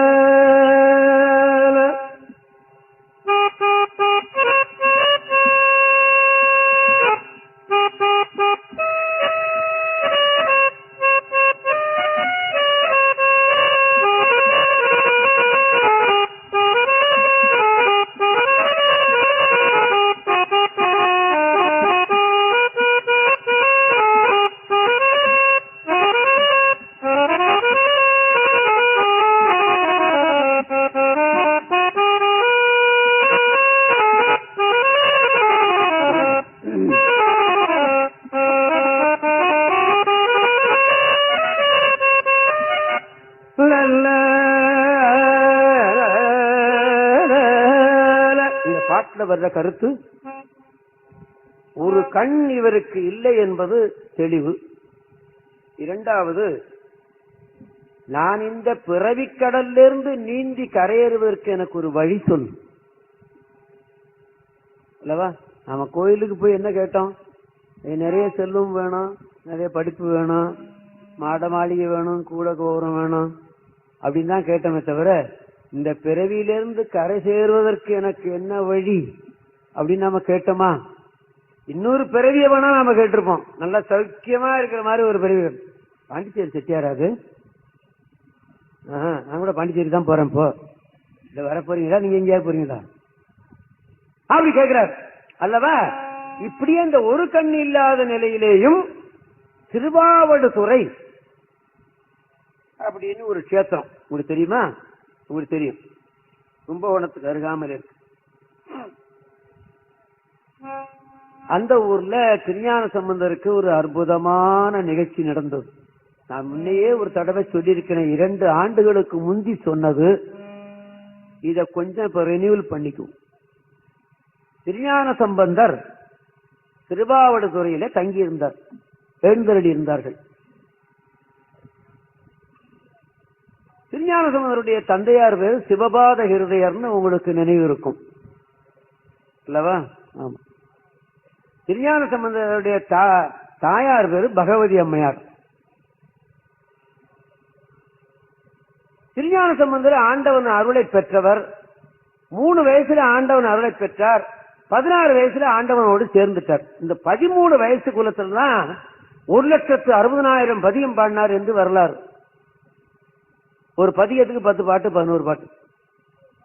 இந்த 13 வயசுல இவ்வளவு பாட்டு பாடி வச்சிருக்கிறார். அது கணக்கு. ஆனா இன்னைக்கு இருக்கிறது 4000 பாடல் இருக்கு. இன்னைக்கு இருக்கிறது 4000 சில்லற பாடல் இருக்கு. அதையாவது படிப்போமா? அதையாவது வாங்கி வைப்போமா? அதை நான் கேசட்ல பாடியிருக்கேன். 96 கேசட்ல பாடியிருக்கேன். யாருக்காக? எனக்காகவா? நான் தினம் பாடிக்கிட்டே இருக்கிறேன் இல்லையா? ஆமா, உங்களுக்காக தான் பாடி வச்சிருக்கேன். அதான் நீங்க வாங்கி கேட்கணும். இந்த கம்பெனிக்காரனை கேட்டேன், ஒரு கேசட் எடுக்கிறதுக்கு அவனுக்கு மொத்த செலவு மாஸ்டர் எடுக்கிறதுக்கு 10,000 ரூபா 15,000 ரூபா ஆகுது. எந்த கம்பெனிக்காரனும் எடுக்கல, இந்த வாணி கம்பெனிக்காரன் தான் எடுத்தான். அவனை கேட்டேன், நீயா திருஞான சம்பந்தர் தேவாரம் பூரா எடுத்தீங்களே, 96 கேசட் ஆச்சே, எத்தனை செட்டு வித்துதுன்னு கேட்டேன். அது கேட்காதீங்க சாமி அப்படின்ட்டான். என்ன இல்லையான்னா 3 செட்டோ 4 செட்டோ தான் வாங்கிட்டு போனாங்க. அவன் அடுத்தபடி ஏதாவது எடுப்பானா? இது எடுத்தா ஒன்னும் ஓடலடா வேண்டான்னு விட்டுருவான். சினிமா பாட்டு நீங்க ஒண்ணு வந்ததுன்னா 1,00,000 கேசட் வித்து போகுது இல்லையா? ஆமா, என்ன பண்றது? நம்ம மக்கள் அப்படி இருக்காங்க. ஆமா, வாங்கி கேட்டீங்கன்னா உங்களுக்கு நன்மை, அவ்வளவுதான். ஆக திருஞான சம்பந்தர் அந்த ஊர்ல போய் தங்கி இருந்தார். சிவபாதையரை பார்க்க போனார். போய் வணங்கி, இந்த உலகமெல்லாம் நன்றாக இருக்கட்டும், உலகத்துக்கு மழை பெய்யட்டும், மக்கள் நன்றாக இருக்கட்டும், மாடு கண்ணெல்லாம் நல்லா இருக்கட்டும், மரஞ்செடி கொடிகள்லாம் நன்றாக இருக்கட்டும் அப்படின்னு சொல்லி நான் வேள்வி செய்யணும். வேள்வி செய்தால் மழை பொழியும் இல்லையா? எதற்கு வேண்டினார்? மக்கள் எல்லாம் இருக்கட்டும், நல்லா இருக்கட்டும், தண்ணி எல்லாம் நிறைய குடிக்கட்டும். இப்ப தண்ணி குடிக்கிறதுக்கு தண்ணி இல்லை, நிறைய தண்ணி குடிக்கட்டும். ஆடு மாடுகள்லாம் தெரியும், நம்மளாவது எங்கேயாவது வாங்கி குடிச்சிடும். இந்த ஆடு மாடெல்லாம் என்ன பண்ணும்? சரி, ஆடு மாடாவது எங்கேயாவது ஓடி போய் தண்ணி குடிச்சிடும். இந்த மரஞ்செடி குடி எங்க போய் குடிக்கும்? மழை பெய்யலன்னா என்ன பண்ணும்? இந்த மரஞ்செடி குடிகள்லாம் நல்லா இருக்கட்டும்னு நான் வேள்வி வளர்க்கணும். அந்த வேள்வி செய்யறதுக்கு எனக்கு பொருள் தேவை, பொருள் தேவை சாமி அப்படின்னாரு. திருஞான சம்பந்தரை போய் அவங்க அப்பா கேட்கிறார், இல்லையா? சரி வாங்கப்பா அவனை அழைச்சிக்கிட்டு அவரை நேர திருவாவடுதுறை சாமி இருக்கிற கோயிலுக்கு போய், மாசிலாமணி ஈஸ்வர் கோயில், அங்க போனார். திருமூலர் தவம் பண்ணி இருந்த ஊர் அது. திருமூலர் தவம் பண்ணி 4000 பாட்டு படிச்சுக்க தவம் இருந்து பெற்ற தமிழ் திருமூலர் திருமந்தம் இல்லையா? ஆமா. அங்க போய் ஒரு அற்புதமான பதியத்தை சொல்றார். எனக்கு பொருள் தேவை. எதற்கு? பூரி வாங்கி சாப்பிடவா? இல்ல அகர்வாலாவில் அல்வா வாங்கி சாப்பிடவா? கிடையாது. இந்த மக்கள் நன்றாக இருக்கணும், மக்கள் நன்றாக வாழணுங்கிறதுக்காக வேண்டி எங்க அப்பா வேள்வி செய்யப்படுறார், ஹோமம் செய்யப்படுறார். அதுக்கு பொருள் தேவை அப்படின்னு சாமி கிட்ட ஒரு திருப்பதியும் பாடுறார். அந்த பதியத்தை இப்ப பாடி வைப்போம். நான் முன்ன ஒரு தடவை இதை பாடியிருக்கேன். நம்ம தினந்தோறும் பாட வேண்டியது. முன்ன ஒரு தடவை நாங்க இந்த தமிழ் சங்கத்துல பாடி காட்டியிருக்கேன். இந்த திருமுறை தொடர் நிகழ்ச்சியிலேயே பாடி காட்டியிருக்கேன். மீண்டும் அதை ரெனியூல் பண்ணிக்குவோம். நல்ல கிடறினும் தள்ளறினும் எனது நோய் தொடரினும் உன்னகழல் தொழுதழுவே கிடறினும் தள்ளறினும்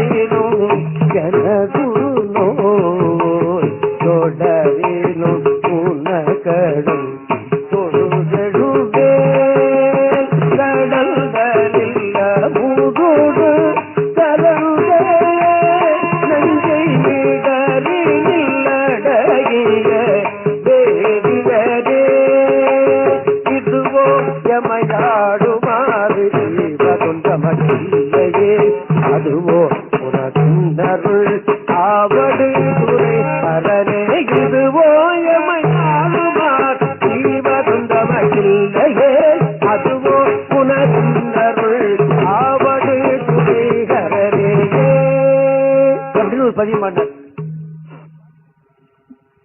இதுல 11 பாட்டு இருக்கு இந்த பதியத்துல. இந்த 11 பதியத்தை ஆண்டவனுக்கு முன்ன பாடினார். ஆண்டவன் என்ன பண்ணினா தன்னிட இந்த பூதத்தை கூப்பிட்டு ஒரு மூட்டை இதை கொடுத்து அந்த நந்திக்கு அண்ணாண்ட இருக்கிற பலிபீடத்துல கொண்டு இதை வை, இதுக்குள்ள 1000 பொன் இருக்கிறது, அந்த பலிபீடத்துல வச்சு திருஞான சமுத்திரம் எடுத்துக்க சொல் அப்படின்னு ஆண்டவன் உத்தரவு போட்டான். யார் சொன்னா இத? இந்த வரலாறு நமக்கு சொன்னது யாரு? தெய்வ சேக்கிழார் பெருமான் தான். ஆமா, நச்சியில் தமிழ் பாடிய ஞான சம்பந்தர் இச்சையே புரிந்தருடைய இறைவர் என் அருளால் அச்சிறப்பருள் பூணும் அகல் பீடத்து உச்சி வைத்தது பசும்பொன்னாயிர கிழி ஒன்று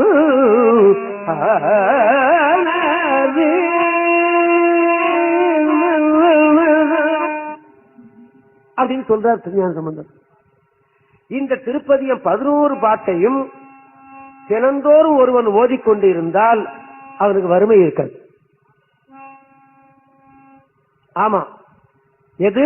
இந்த திருஞான சம்பந்தருக்கு 1000 பொன் கிடைத்த பதிகத்தை தினந்தோறும் ஒருவன் ஓதிக்கொண்டிருப்பானேயானால் ஒரு தடவை ஓதுனா பத்தாது, 3 தடவைக்கு குறையாமல் ஓதணும்.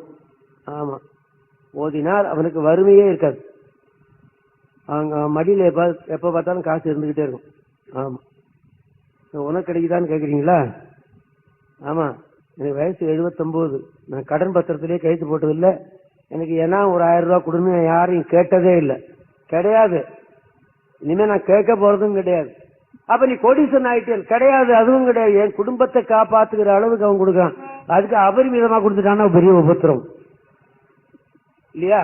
ஆமா, அது ஒரு மேல்நாட்டு அறிஞன் சொன்னா, கொஞ்சம் பொருள் இருந்தா உன்னை அது காப்பாற்றும், நிறைய பொருள் இருந்தா நீ அதை காப்பாற்றணும்னா. இது ஏன் நமக்கு பெரிய தொந்தரவு? இப்ப போய் ராத்திரில நம்ம பாட்டு தூங்குவேன்னா அப்படி நம்ம என்ன வச்சிருக்கோம்னு பாத்துக்கிட்டே இருப்பேன் இல்லையா? அதனால நம்ம குடும்பத்தை காப்பாற்றுகிற அளவுக்கு அவன் கொடுத்துருவான், அவ்வளவுதான். நான் தினம் ஓதிக்கிட்டு இருக்கேன், எனக்கு கிடைச்சிக்கிட்டு இருக்கேன், அவ்வளவுதான். அந்த அற்புதமான திருப்பதிகத்தை பூரா இப்போ உங்களுக்காக சொல்ல போறேன். நீங்க ஓதுறீங்களே என்னமோ எனக்கு தெரியாது. சில பேர் இருக்கலாம், பல பேர் இருக்காதல்லவா, அதுக்காக ஓதி விடுறேன். இன்னும் இருக்கு, அது அப்புறமா சொல்றேன்.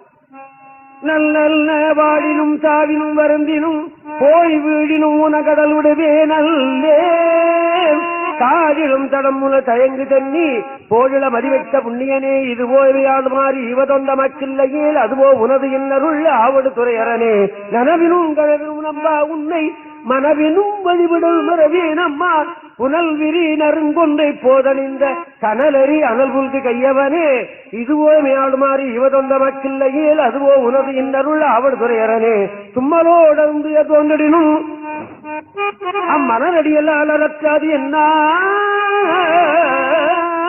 கைமல்கு வரிசலை கணையொன்றினால் மும்மதில் எரியட முனிந்தவனே இதுவோ மேல் மாறி இவதொந்த மக்கில்லையே அதுவோ உனது இன்னருள் ஆவடு துறையரே கையது வீடினும் கடிவுடினும் செய் கடலடிகளால் சிந்தையேன் கொய்யணி அழமல குலாய் தண்ணி மையணி மிடலுடைய மறையவனே இதுவோ மேல் மாறி இவதொந்த மக்கில்லையே அதுவோ உனது இன்னருள் ஆவடு துறையரனே வென்றுய தோன்றி ஒரு வெறுவரினும் எந்தாய் உன் அடியலால் ஏற்றாதன்னா ஐந்தலை அறங்குண்டு அரைக்க வைத்த தந்த முன் பொடியில் சங்கரனே இதுவோ மேல் மாறி இவதொந்த மக்கில்லையே அதுவோ உனது இன்னருள் ஆவடு துறையரனே வெப்பொடு விரவியோர் வினைவரினும் அப்பா உன்னடியலால் அறத்தாதன்னா ஒப்புடை ஒருவனை உருவடிய அப்படி அடல் அடைபிடித்தவனே இதுவோ மேல் மாறி இவதொந்த மக்கில்லையே அதுவோ உனது இன்னருள் ஆவடு துறையரனே பேரிடர் வரியோர் மணிவரினும் சீருடை கடலால் சிந்தையேன் ஏருடை வன்முடி இராவணனை ஆறுட படவரை அடத்தவனே இதுவோவையால் மாறி இவதொந்த மக்கில்லையே அதுவோ உனது இன்னருள் ஆவடு துறையரனே உன்னினும் பதப்பினும் ஊரங்கினும்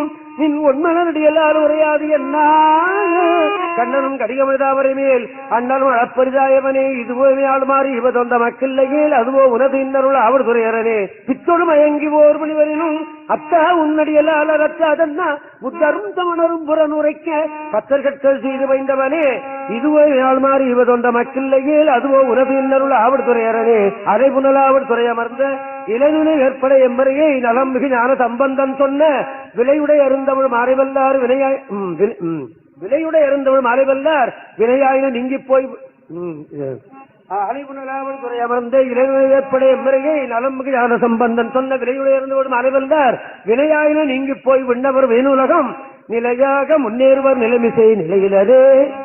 இந்த 11 பாட்டையும் தினம் 3 தடவை சொல்லியிருந்தானா அவனுக்கு வறுமையே இருக்காது என்பது பொருள்.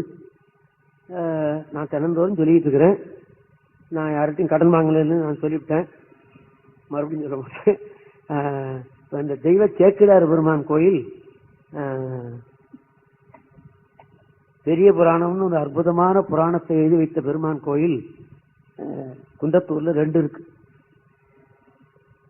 ஒரு கோயில் நான் 2 தடவை கும்பாபிஷேகம் பண்ணிருக்கேன், திருப்பணி பண்ணி. இன்னொரு கோயில் கோயிலாக இல்லை, அது கோயிலாக இல்லை.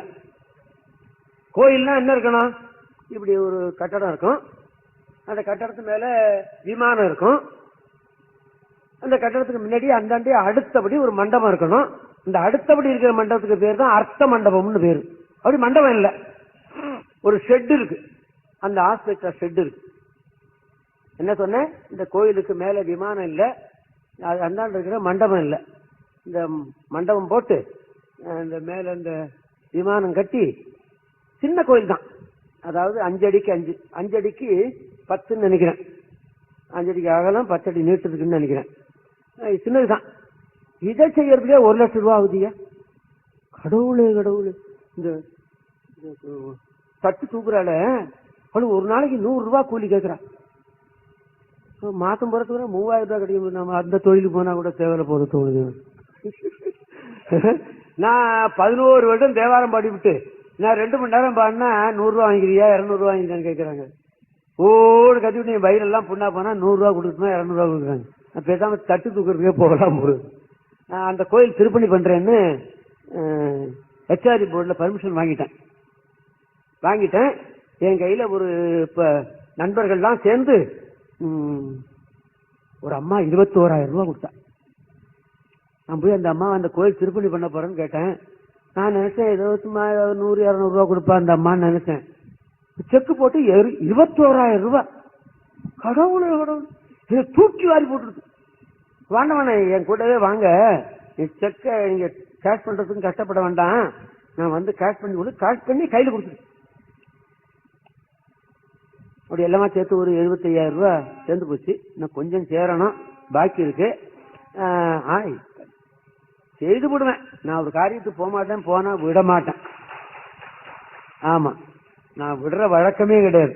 ஆமா, இன்னைக்கு கூட பாண்டிச்சேரியில ஒரு கச்சேரி வச்சிருக்கான். அந்த பாண்டிச்சேரி சம்பந்தமான ஒருத்தன் தேவாரம் பாடுறானே, அவனும் இந்த உட்காந்துருக்கிறாரு. இங்க பாண்டிச்சேரி செட்டியார் இருக்காரா? இருக்காரு. அவரு இன்னும் எல்லாருமா சேர்ந்து திருஞான சம்பந்தர் நினைவு நாள் இன்னைக்கு கொண்டாடுறாங்க. அங்க போய் திருஞான சம்பந்தர் தேவாரம் பாடினா சம்பந்தம் செட்டியாரு கோடீஸ்வரன் எல்லாமே சேர்ந்து ஒரு 10,000 ரூபாய் தரேன்னு சொல்லிருக்கிறாங்க. சாருக்கு அங்கதான் பாட போறேன். ஆமா, அவன் ஒரு 10,000 ரூபாய் தரேன்னா இன்னும் கொஞ்சம் பாக்கி இருக்குது. அப்புறம் கும்பாபிஷேகம் வேற இருக்குது. ஏதாவது கொஞ்சம் உங்கள்கிட்ட மிச்சம் மீதி இருந்ததுன்னா அப்படி தள்ளி விடுங்க என்கிட்ட, அந்த கோயிலுக்கு போய் சேரும் என்று வேண்டி கொடுக்கு. ஆக இந்த திருப்பதியம் பாடி அந்த 1000 பொன் கொண்ட மூட்டையை அப்பா கிட்ட எடுத்து கொடுத்து, அப்பா இதை எடுத்துட்டு போங்க, நீங்களும் வேள்வி செய்யலாம், சீர்காழியில் இருக்கிற பிராமணர்கள் அத்தனை பேரும் வேள்வி செய்யலாம், அவ்வளவு பொருள் இருக்கு இதுல அப்படின்னு எடுத்து கொடுத்தாராம் திருஞான சம்பந்தர். அந்த மூட்டைக்கு என்ன பேரு? அந்த மூட்டைக்கு பேர் என்ன?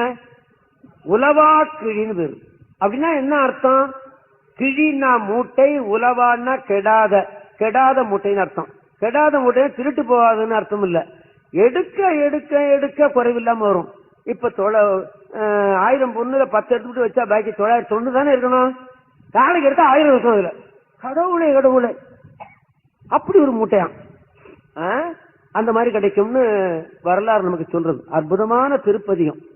எனக்கு பிடித்த திருப்பதியத்துல இதுவும் ஒண்ணு. எனக்கு 5 திருப்பதியம் மிகவும் பிடிக்கும். அது சொல்லாத நாளே இருக்காது. வேயூர் தோழிமங்கன், இடனும் தடனும், அவ்வினைக்கு இவ்வினை, மறையுடையாய் தோருடையாய், ஓர் உருவாயினை, இந்த பதியங்கள்லாம் நான் சொல்லாம இருக்கிறதே இல்லை, காசுக்கு இல்ல, என் சொந்தத்துக்கு. ஆக அந்த அந்த அந்த மூட்டை அப்படின்னு சொல்லுவாங்க இல்லையா. அந்த அற்புதமான திருப்பதியத்துக்கு திருப்பதிக்கு ஒரு கண்ணு இல்லாத சுந்தரர் அந்த ஊருக்கு போனார் இல்லையா. அங்க ஒரு திருப்பதின்னு சொல்றார். இவர் கண்ணு தெரியாதவர் தானே இல்லையா. எனக்கு வழித்துணை யாரு? இந்த குருடன்லாம் ஒரு கொம்பு வச்சு தட்டிக்கிட்டே போவான் பாத்தீங்களா, அதான் அவருக்கு துணை. யாராவது ஒருத்தர் எதுக்கு போனோம் இல்லைன்னா அந்த கொம்பை தட்டிக்கிட்டே போவான். இப்படி முன்னாடி தட்டிக்கிட்டே போனான்னா கல் இருக்கா பள்ளம் இருக்கான்னு அவனுக்கு தெரியும் இல்லையா. எனக்கு துணை நீதான் அப்படிங்கிறார் சாமி. வானநாடலே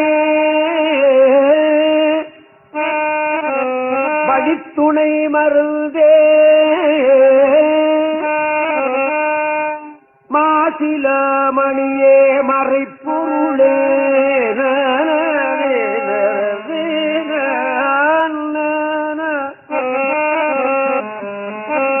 மாசில்லாமணியே மறைப்பொருளே ஏனமாயிரு ஆமையும் எலும்பும் ஈடு தாங்கிய மார்புடையானே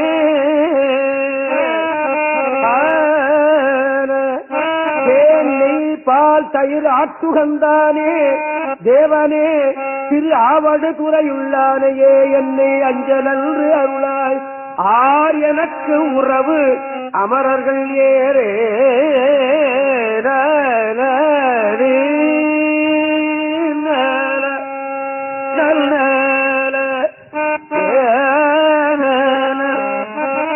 வழித்துணை மருந்தே என்று சொல்லுவது ஒண்ணு. இந்த வேலூர் பக்கத்துல ஒரு ஊர் வழித்துணை ஈஸ்வரன் அந்த சுவாமிக்கு பேர், கொஞ்சம் மறதி சரி விட்டுரும். ஆக இந்த அமரர்கள் ஏறேன்னு ஒரு சொல்லு வருது பாத்தீங்களா. இந்த சொல்லு அவருக்கு சாமிக்கு எப்படி கிடைச்சது அப்படின்னு கேட்டீங்கன்னா, திருஞான சம்பந்தர் தேவாரத்தையும் திருநாவுக்கரசர் தேவாரத்தையும் சுந்தரமூர்த்தி சுவாமிகள் பாடிக்கொண்டே இருந்திருக்கிறார். ஆமா, இது எப்படி தெரியும் அப்படின்னு கேட்டா அவரே சொல்றார். நல்லிசை ஞான சம்பந்தனும் நாவினுக்கரதரும் பாடிய நற்றமிழ் மாலை சொல்லியவே சொல்லிய துகப்பானை அவர் பாடிக்கொண்டிருந்தார் என்பது வரலாறு சொல்லுவாங்க. அந்த மாதிரி திருநாவுக்கரசர் அந்த திருவாவடுதுறையில ஒரு திருத்தாண்டகம் பாடுறார். அதுல அமரர்கள் ஏறே என்று போய் முடியுது. ஆமா, அமரர் ஏறே என்று முடிகிறது. இவர் அமரர்கள் ஏறேன்னு முடித்து விட்டார். திருவேயன் செல்வமே தேனே வானோர் செழிஞ்சுடவே செழிஞ்சுடன சோதி மிக்க உருவே என் உறவே என் ஊனே ஊனின் உள்ளமே உள்ளத்தின் உள்ளே நின்ற கருவே என் கற்பகமே கண்ணே கண்ணிற் கருமணியே மணியாடு பாவாய் காவாய் அருவாய வந்தினையோ அடையா வண்ணம் ஆவடு தந்துரையுறையும் அமரர் ஏறே.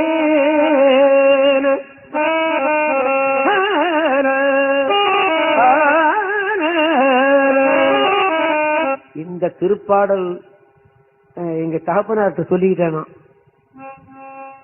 இந்த அமரரே ரே என்பது முதல்ல இருக்கிற ரே இடையினம், பின்னால இருக்கிற ரே வல்லினம்.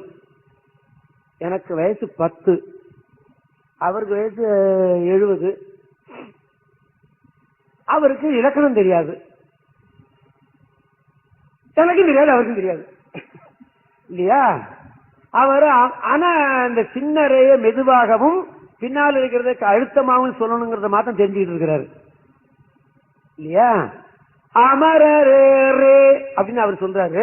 நான் என்ன சொல்றேன், அமரரே ரேன்னு ரெண்டையும் வல்லினமாவே சொல்றேன். இல்லாட்டினா ரெண்டுமே இடையுமா சொல்றேன். போட்டு ஒத அடி வாங்கி எனக்கு கடைசியில வரைக்கும் சொல்ல முடியாம போடா அப்படின்னு விட்டுட்டேன். என் தகப்பனார் சொல்லிக் கொடுத்த திருப்பாட்டு இது. எனக்கு தகப்பனார் சொல்லிக் கொடுத்தது 2 தேவாரம். ஒண்ணு முளைத்தானேன்னு சொல்லுகிற தேவாரம், 2வது. ஆக அந்த சொல்லுதான் சுந்தரமூர்த்தி சுவாமியுடைய திருவாக்கிலேயும் இங்கே வருகிறது.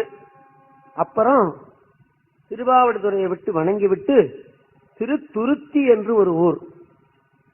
என்ன அதுக்கு இப்ப குற்றாலம்னு பேரு. குற்றாலம்னு மாயரத்துக்கு அருகாமையில் திருத்துருத்தி என்று சொன்னால் அதற்கு என்ன அர்த்தம் அப்படின்னு கேட்டா, காவிரி இப்படி ஓடுகிறது. ஓடிக்கொண்டே இருக்கும்போது சில இடங்கள்ல மண்ணு இப்படி மேல வந்துடும். இந்த மண்ணு மேல வந்துடும். காவிரி ரெண்டு பக்கமும் ஓடிவிடும். காவிரி ஆற்றுக்கு நடுமத்திலேயே இப்படி வரும், வேற ஒண்ணும் இல்லை. அப்படி வந்ததான் அந்த ஊர். அதனால்தான் அதுக்கு திருத்துருத்தி என்று பேர். அந்த ஊருக்கு போறார். இவருக்கு உடல்ல ஒரு நோயின், கண்ணு தெரியாதது ஒரு பக்கம், உடல்லையும் ஒரு நோயும் இருந்திருக்கிறது. ஸ்கின் டிசீஸ் இருந்திருக்கிறது. சுவாமியை போய் கேட்டிருக்கிறார், சுவாமி கண்ணுதான் தெரியல, ஏதோ கஷ்டப்பட்டுக்கிட்டு இருக்கிறேன், இந்த உடம்புல வேற இந்த நோய் வேற என்ன துன்பப்படுத்துதே, நான் என்ன பண்ணுவேன் அப்படின்னு சாமிகிட்ட கேட்டிருக்காரு. சாமி என்ன பண்ணிருக்கிறாரு, டேய் இந்த வடக்கு பிரகாரத்துல ஒரு குளம் இருக்குடா, அதுல குழி சரியா போயிடும் அப்படின்னு சொல்லியிருக்கிறார். இந்த சாமி அப்பெல்லாம் அப்படி சொன்னாரே, இப்ப ஏன் சொல்லல? அப்படி நாம போய் கேட்டா வாயவே திறங்க மாட்டேங்கிறான். என்ன காரணம்? நாம ஒழுங்கா கேட்கலன்னு அர்த்தம் இல்லையா? ஒழுங்கா கேட்கலன்னு அர்த்தம். அவன் ஒழுங்கா கேட்டாங்க, பதில் சொன்னார். ஒரு ஒழுங்கா கேட்டோம்னா இன்னைக்கும் பதில் வர தயாரா இருக்கும், நிச்சயம். ஆமா, ஆக கேட்டோம்னா இந்த குளத்துல குளின்னு சொன்னான். குளிச்சவையே கரையேறினோன்னா ஒரு திருப்பதியும் பாடுறார் சுவாமி. மின்னோமா மேகங்கள் பொழிந்திருந்தருவி வெடிபடக்கரையோடு திரை கொணந்து எட்டும் அன்னமாம் காவிரி அகங்கரை ஓடைவார் அடியேனை தொழுதேழும் அன்பரமடியார் சொன்னவாறு அறிவர் துருத்தியார் வேண்டி துடியுணரடிகளை தேடியரென்னாயே என்னை நான் மறக்குமாறு எம்பெருமாய் என்னுடன் படும் இடர்கெடுத்தானே என்னை நான் மறக்குமாறு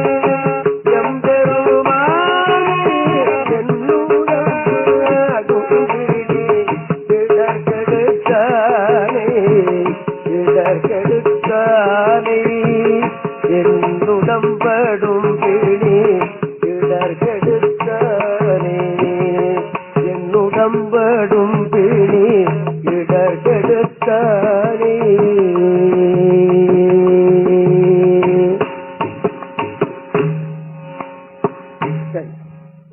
ஆக அந்த குற்றாலம், அதாவது திருத்துருத்தி, அப்படியே தேவாரத்தை திருத்துருத்தி என்றுதான் காணப்படுகிறது. அந்த ஊர்ல அவருக்கு உடம்பில் இருக்கிற பிணி போயது என்று சொல்லுவார்கள். இப்பவும் இந்த ஸ்கின் டிசீஸ், அதாவது தோல் வியாதி இருக்கிறவர்கள் இந்த திருப்பதியத்தை ஒரு நாளைக்கு 3 தடவைக்கு குறையாமல் குளிக்கும் போது அல்லது குளித்து கரையேறின உடனே, இந்த திருப்பதியத்தை ஓதினால் ஐயா பூரா பாட்டி பண்ணாலும் தொந்தரவு இல்லாமல் இருக்கும் இல்லையா என்பது பொருள் என்று சொல்லி, தமிழிசை சங்கம் செய்கிற ஒரு பெரிய நல்ல காரியம். தமிழிசை வளர்க்கிறதோடு இல்லாமல் 2 ஆண்டுகளுக்கு மேலாக இந்த தேவாரம் இங்கே ஒலிக்க செய்திருக்கிறார்கள். எத்தனை கோடி நமஸ்காரம் பண்ணாலும் அதுக்கு தகும்.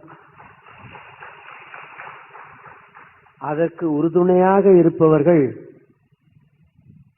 அன்னைக்கு அண்ணாமலை செட்டியார், அப்புறம் சிதம்பரம் செட்டியார், அப்புறம் ஏசி முத்தையா அவர்கள். கண்ணுக்கு எதுக்கு எனக்கு காணப்படுகிறது ராமையா. நான் எதுவா இருந்தாலும் ராமையா கிட்ட தான் சொல்லுவேன். அவரு எனக்கு அடுத்த வருஷம், அதாவது 2002 ஏப்ரல் வரலும் எனக்கு அந்த இதை எனக்கு வாங்கி கொடுத்திருக்கிறார்கள். தமிழிசை சங்கத்துக்கு நாம கடமைப்பட்டிருக்கிறோம் என்று சொல்லி நாம எல்லோருமா சேர்ந்து பஞ்சாட்சரம் சொன்னோம்னா அந்த புண்ணியம் அண்ணாமலை செட்டியார் பரம்பரைக்கும் அதுல ராமையாவுக்கும் சேரும் இல்லையா? ஆமா, என்ன கட்டியில இருக்கிறத எடுத்து போடுற ஆப்பைக்கும் புண்ணியம் உண்டு இல்ல, நல்லா ராமியாக்கு மாத்திரம் ஈடுபடுமா என்று சொல்லி நாம எல்லாருமா சேர்ந்து பஞ்சாட்சரம் சொல்லி நாம எல்லோருமாக நலமடைவோமாக. ஓம் நம சிவாய சிவாய நம ஓம். ஓம் நம சிவாய சிவாய நம ஓம். ஓம் நம சிவாய சிவாய நம ஓம். நல்லா தானே சொல்றீங்க. இந்த மாதிரி வீட்டுல சொன்னீங்கன்னா உங்க வீடு நல்லா இருக்கும், உங்க குடும்பம் நல்லா இருக்குமே இல்லையா? ஒரு நாளைக்கு 108 சொல்லுங்க.